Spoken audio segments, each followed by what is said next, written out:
What happens when we approach weakness the right way? There's 4 lessons that I believe weakness teaches us that some of us need to embrace today. If you're taking notes, write this down. Number 1, weakness trains us to walk in spiritual humility. The Apostle Paul says, therefore, in order to keep me from becoming conceited. What does that word conceited mean? It's the equivalent or synonymous with pride. What is pride or conceit or arrogance? It's the thought that we are better than other people. It's the thought that we are self-sufficient and do not really need God. Pride is this thought that other people are lower than me, that I'm more intellectual, that I have more abilities, that I have more strength, that I am special, that I am self-sufficient, contained, and able to do things that other people can't have because they live at a lower plane. Pride is what causes us to not pray. Pride is what keeps us from saying, I'm sorry. Pride is what takes away our ability to admit that we're wrong. Pride causes us to be critical of others. Pride causes us to be assuming. Pride causes us to not press into God. Pride causes us to have a self-delusional sense of our greatness and power and strength. Pride repels the presence of God. You know, the Bible is very clear. There are a lot of sins and a lot of things that can affect us, but the Bible has strong language about pride. In fact, in James chapter 4, this is what it says: God opposes the proud, but he gives grace to the humble. In other words, God is in opposition to the proud. If you study Scripture, you'll realize that one of God's supreme angels, Lucifer, was a guardian of the glory of God, and it was his desire to touch that glory, his arrogance, his pride, that actually caused him to be cast out of heaven. We now know him as Satan, the devil, the enemy of our souls, but the essence of his fall was pride. Pride compels us to want to touch that which only belongs to God. The honor, the glory, the exaltation.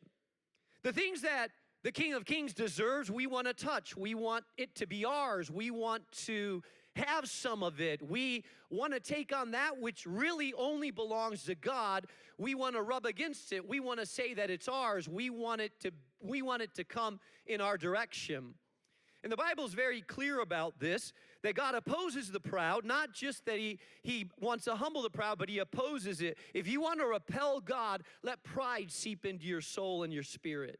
In fact, I don't think I would be far off if I said the great scourge of our nation, the greatest sin or struggle of this congregation and us as individuals, it's like carbon monoxide. It's almost invisible to the naked eye, but yet it seeps into every one of our souls. It affects us, it pollutes us, it contaminates us.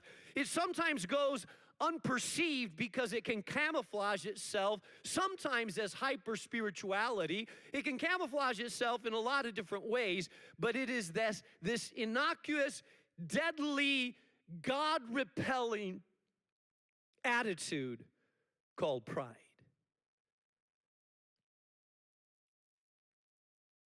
You say, well, Pastor, I don't think I have a lot of it.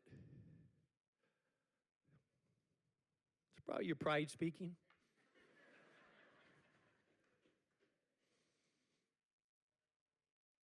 Give me 5 minutes with your spouse.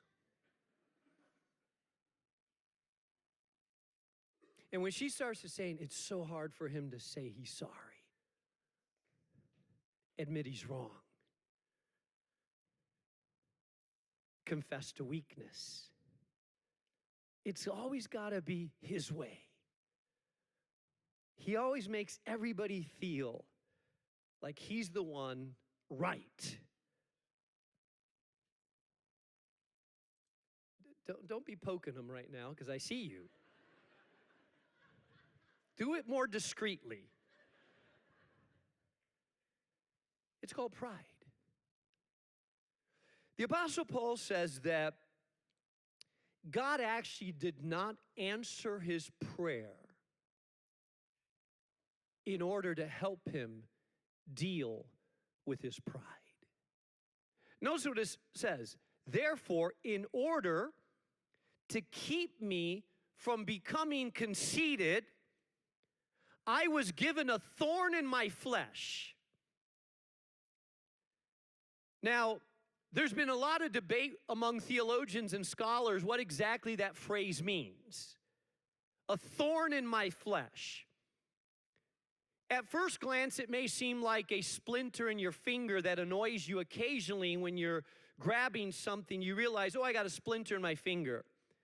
But dig a little bit deeper into this passage and into the Greek, and it's the translation thorn is probably not the best translation. Literally, it means a stake. It's the same word that was used when the ancients would set up their tents in the wilderness and drive a stake into the sand so that the wind would not blow their tent down. And usually these stakes were about 18 inches long, a stake. When we're talking about a thorn, we're not talking about a splinter. We're talking about a severe, mega, debilitating, painful, more than likely physical condition that the Apostle Paul was suffering. There's quite a few different theologians and scholars that would argue exactly what it is, but the word is indicating that this is big, that this is severe. In fact, later on he says that this is a messenger of Satan to torment him. In other words, he's experiencing severe pain because of this stake. Most scholars believe that it's probably a physical thing because it calls it a thorn in the flesh, therefore indicating that his physical body was experiencing pain. Some people have speculated that maybe it was chronic eye issues because in another letter he talks about, I'm writing you in big letters, and people thought, well, maybe he has vision problems. Malaria was a major disease during the times of Paul in that region, but it was a certain kind of malaria that would end up in severe, searing migraine headaches that would cause people, one person described it as a stake being driven into their head, a pain so severe that they could no longer function, so debilitating that your body was on the deathbed. Or other people have thought maybe it was epilepsy he was talking about, or a speech disability. There's a lot of conjecture, but ultimately the Bible doesn't tell us what it is. And when the Bible is not clear about it, it's because it's not important to the point.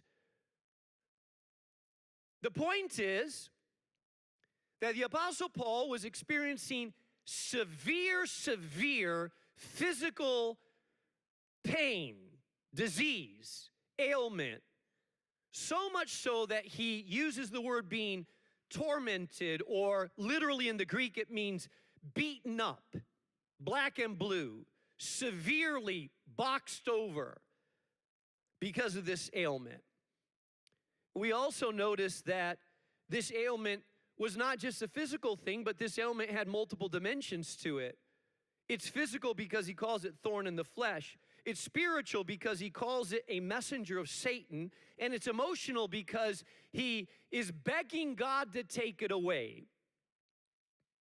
Can I just mention to you that most of those tools that cause us to be weak typically spill over into the multidimensional facet of who we are? The Bible tells us in 1 Thessalonians chapter 5 that we be sanctified through and through, and he says your whole body, your soul, and your spirit. Some people call it the trichotomy of man, that you are composed of a body. That is that physical part of you that you get up and you watch in the mirror. You see, that's what we know, what I'm looking at right now, that's your body. And we all know that, well, some of you are here today and you're in severe pain. There's some of you that are sick. I just prayed for someone at our early service that has severe cancer in his body, and tomorrow he'll be in a major operation where they're removing several organs of his body because of his cancer. Some of you, your age itself has caused you to be multiple aches and pains.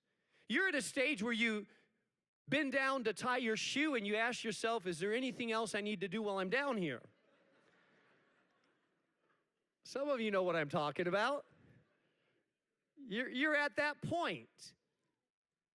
And anybody who's lived with a severe pain, a backache, migraine headaches, or any other kind of debilitating disease, you know that it affects you deeply, and it's easy for the physical pain to actually spill over to your soul, which your soul is your mind, your intellect, and your will, that essence of that makes you who you are. And it's easy if you're struggling with something physically, if you're struggling right now physically, it's easy for it to drag you down into the pit of discouragement, depression, the pit of I can't go forward, the pit of what's tomorrow going to be like. And it's people that struggle physically severely oftentimes battle also with depression of their soul and trying to keep themselves encouraged to be able to just survive through the day. And that also has a string on our spirit, and it can drag us spiritually down to a place where we start asking, God, are you there? It's hard for me to have joy, hard for me to read scripture because I'm in physical pain, I'm in soul depression, and I'm in spiritual discouragement. It's like those climbers that we see trying to make their way to the summit of Mount Everest. And the climbers are connected together by a rope, and when one climber falls, it pulls the other climber, that pulls the other climber. Your body, your soul, and your spirit are interconnected together, and all of them are important to God, and all of them affect who you are and how you function. The Apostle Paul says that he was suffering with a thorn in the flesh that was a messenger of Satan that was tormenting him. The ultimate purpose, though, don't miss it, because I want you to understand that the aim of the thorn is more important than the name of the thorn. The aim of the thorn was to keep him in a place of weakness so that he would not become proud or conceited. Let me say that again. Sometimes God allows us to experience deep weakness in our soul, our body, our spirit, in order that we would not become proud, conceited, prayerless. In order that we wouldn't think I can do this on my own, I don't need help from on high. Can I tell you something today? Look at me, this is really important. Every single one of us here that dwells in a mortal body, we are extremely vulnerable. We all have our weakness. I have seen men that were robust and strong and able and confident and benching 250 pounds, and I've seen them a week later after suffering a stroke and they had to be cared for 24 hours a day. All of us live either on the brink of weakness or live in the midst of weakness. To think that we are strong and do not need the help of God is the ultimate delusion.